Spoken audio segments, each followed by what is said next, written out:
Have you ever wondered how you can get the best sound system for your home and not have to break the bank? Well, in this video, I'll be talking about what you should know before you buy your next soundbar. We'll talk about ports, build quality, placement, sound channels, and unique features. With me here today, I've got three interesting LG soundbars: a budget one, the SNH5, a mid-range soundbar, the SH7Q, and the most expensive one on our list with different channels of sound that will fit your home entertainment system and get you from a basic sounding one with your TV speakers to one with cinema grade sound with Meridian, the SP9A. Oh, and we're giving one of these soundbars away. Without further ado, let's get to the video. This video is brought to you by Fouani Nigeria, authorized dealers of brands like LG. Find out how you can get original home appliances from them and stand a chance to win one of these three soundbars that we feature in this video. I've been watching movies and videos with just my TV and my TV's default speaker for a while. I used a budget TV before, but after some time, I decided to spend the money to upgrade to this LG OLED TV. I loved how thin it looked, and I've shown this on my page before. It's almost 3 times thinner than my iPhone, and the sound was great. But I knew there could be more. I then added a soundbar with a subwoofer, and everything changed, which is why we're here today. Here's what you should know before buying your next soundbar. First things first, it seems obvious, but you should check the build quality of your soundbar and the space you want to put it in. I've always had my TV in the standing position for the most part, and this is because I didn't have a soundbar and I used my TV's internal speaker like that. Of course, that sound system in my TV was good, especially because it was in a small room, which is something to keep in mind. But in a living room space like this, which is, a larger room, I needed something more punchy that would feel very high quality. Now you have to figure out the placement of your TV. Placement is very vital because the soundbar you choose might be a bit high, which can block your TV's view and degrade your viewing experience. It can even block the receiver for the remote, and it may also be too long or longer than your TV stand that it starts to bleed off the edges, and no one wants that. I immediately knew that I had to wall mount my TV so that my soundbar will sit, far away from the TV and the setup would look nice and clean. The best practice is to put your subwoofer close to your soundbar so you don't get that latency or lag in sound. Something else you should do is put it either at the left side or the right side of your soundbar, depending on your sitting arrangement. Still, it would help if you try different things to see what works for you. We added ours to the right side of our soundbar, which looked and sounded quite well. The SNH5, the most affordable soundbar on our list, sits just a touch above 4 inches high and covers a significant amount of space if you have the TV sitting. This is the same with the SH7Q, which is just under 4 inches.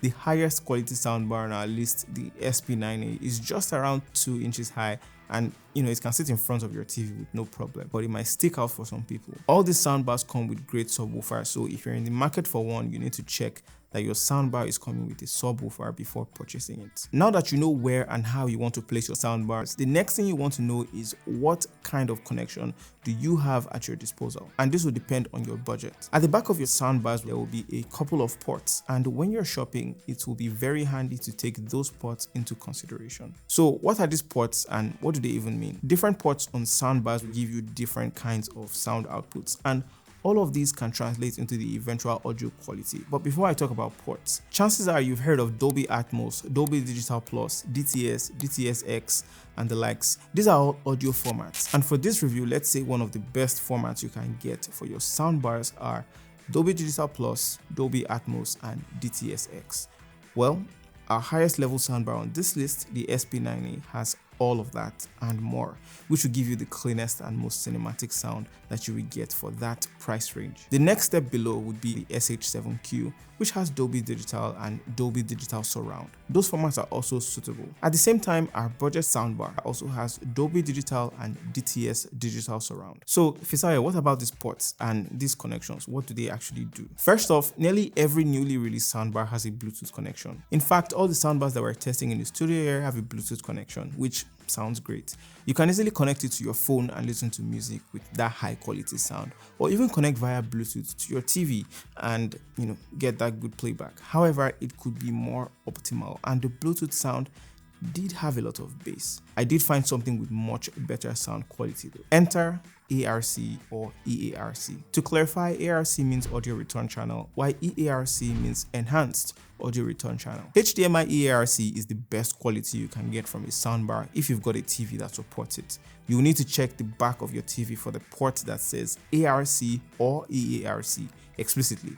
Plug your HDMI in there and then plug the other end into the corresponding port on your soundbar. Again, all three soundbars on our list have ARC, while the highest end one, the SP9A, has the EARC, which is the enhanced one. Depending on your TV, you might also need to enter your settings and turn on the EARC function. This will also help with Consumer Electronics Controls, or CEC, which will let your TV remote control your speaker's volume and also let you turn off your speaker when you turn off your TV.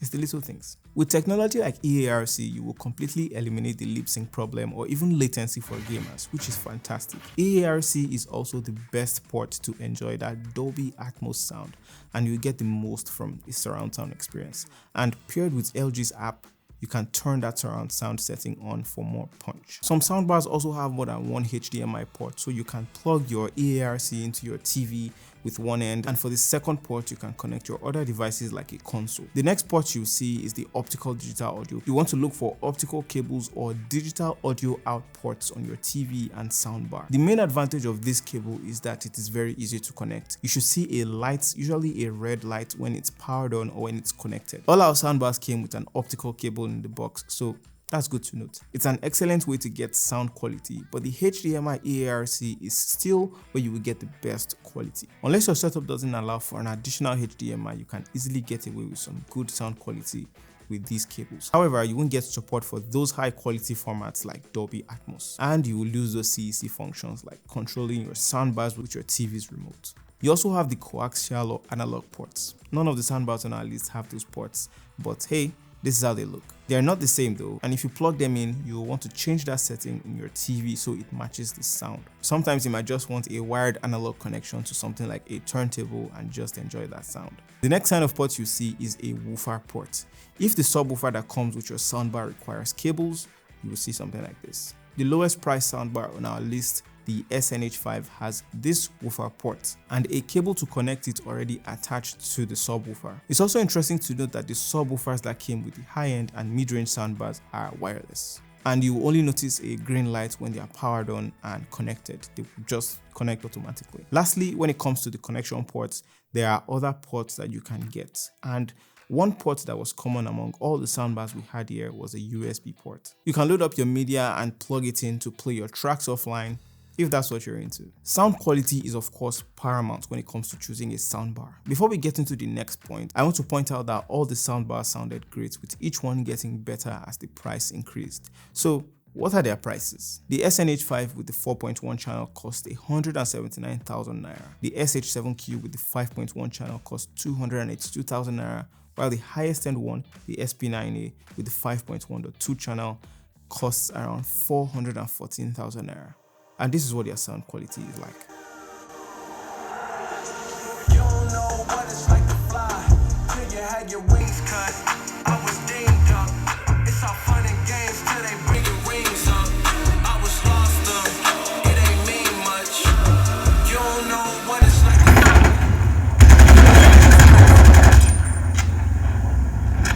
to see you locked out.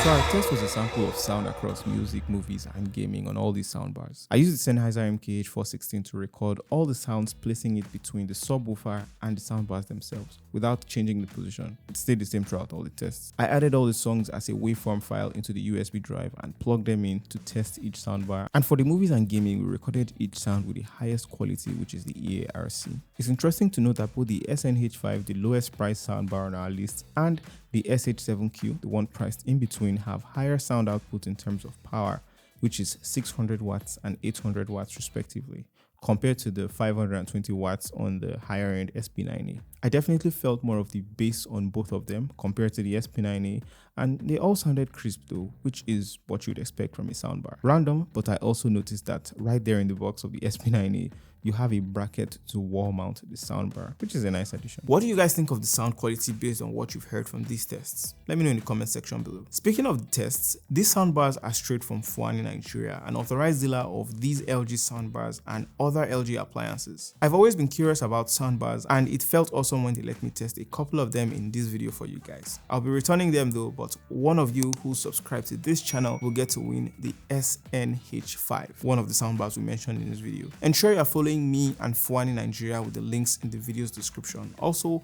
feel free to like and share this video on your socials and leave a comment below with what you have learned from this video and why you would like to win this soundbar, the SNH5. Let me know in the comment section. We'll be checking every comment and I'll be right there chatting with you guys. Also, if you're looking to get one of these soundbars, check out their online store, fouanistore.com. All these soundbars come with 2 years warranty, and so does many of their other products.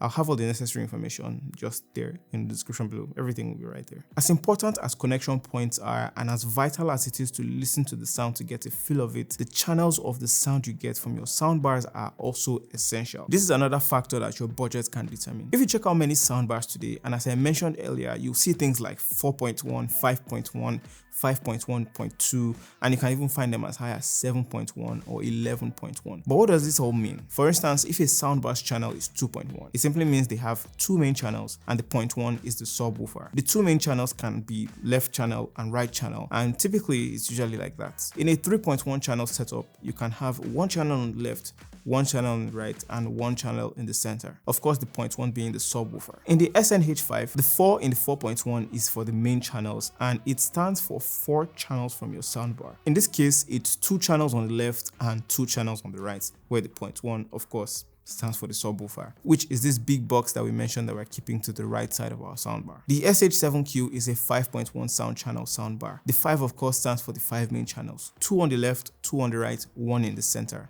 with the subwoofer. While the SP9A, the highest end one on our list, is 5.1.2 channels, which means 2 channels on the left, 2 channels on the right, 1 in the center, and of course the 0.1 is the subwoofer. Then there's a third number here, which is the height channels. Here is where the 0.2 is. So it's 2 upward firing speakers that creates that Dolby Atmos feeling, where your sound bounces off the ceiling and it feels like it's above your head. Having multiple channels of sound means there's room for that unique sound separation, which I noticed a lot. Listening to them, I noticed that music in movies is well separated from the voice. I noted one instance when I was watching 6 Underground on Netflix with the SP9A. At around 1 minute and 8 seconds when the jet flew across, I could feel the movement from left to right, and it was like it was above my head, which felt quite real. That was a very good experience. Again, these are very important when you're buying your soundbar, and I noticed the difference in my tests. Of course, not all soundbars are built equally though, and as I said, our budget plays a huge part in how much quality we can get from our soundbars. One feature that stands out with the highest end soundbar that we tested is the AI room calibration feature. You will need to have your soundbar paired with your phone and the LG soundbar. The AI room calibration enhances the sound quality and specifically tunes it to your room or surrounding. It will do like a quick mapping of your room and sort of calibrate the sound to match where you are staying. They even give you a before and after sound test so you can tell the difference. I also did notice the dialogue enhancement in the video very well here and on the SH7Q. They all have touch control buttons, which is a nice touch, and their build quality is solid. You can feel the heft. Something else to look out for is the watt number on your soundbar. You want to be sure what the manufacturer means by that watt number. For a manufacturer like LG, it's simply the total output of power when you combine all the speakers and the subwoofers. If you have a minute, check their page for anything you find, and if it's too confusing, you can look up the meaning. You should also take note of the sensitivity to sound, and it can help if you listen to the speaker before purchasing it. Or you can just watch my videos to get a sense of what kind of speakers you can get.